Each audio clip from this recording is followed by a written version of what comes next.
বাবা তোমার মালিক আসলে দিয়ে দিব তুমি মালিক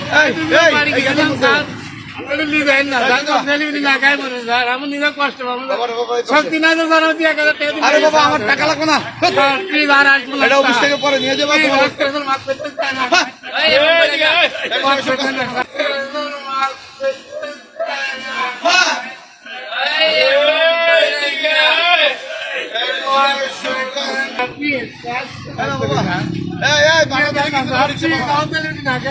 তোমার বলতেছি বাবা এই জায়গায় কষ্ট হবে আর আইব না স্যার গেল আর আইব না গাড়ি লিয়েন না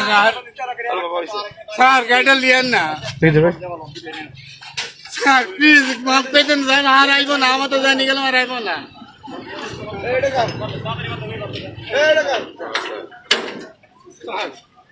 যদি বুঝলি দিত স্যার তাহলে তো আমরা আসতাম না এখন বোঝেন বিরোধীরা তার আসবো না কারণ জানি গেলাম আমরা আর আসবো না আমাদের মাফ করে দেন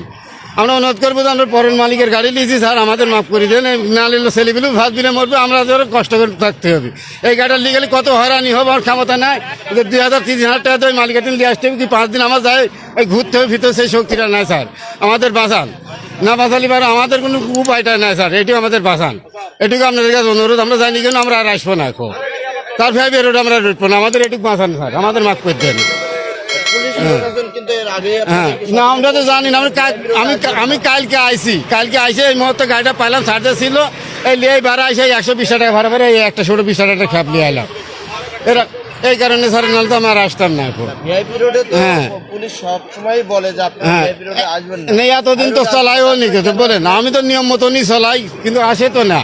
যা নিষেধ করতে থাকুন 18 সাইডে সাংঘাতে টুকটাক করে চলে যাত্রী নিয়ে আসে আমি কি করো আমরা তো না আসলে আর পারি না অফিসারেরা আসে ভালো লোক আসে এনদের তো নিয়ে আসতেই হয় না নিয়ে আসলে তো আর পারা যায় না বলে যাবে এটা না গেলে তো সমস্যা হবে আট জোর করে আসলে আর নিয়ে আসে এইখান থেকে আমরা কি করতে পারি যাবে বলেন বাধিত হয় তখন আমার আশা লাগে জান স্যার আমরা ভুল হয়ে গেছে আমরা আসবো না নেই জানি গেলাম একটু জেলায় উপকার করেন স্যার নাহলে তো আমার ছেলেমেয়ে ভাববে না বলুন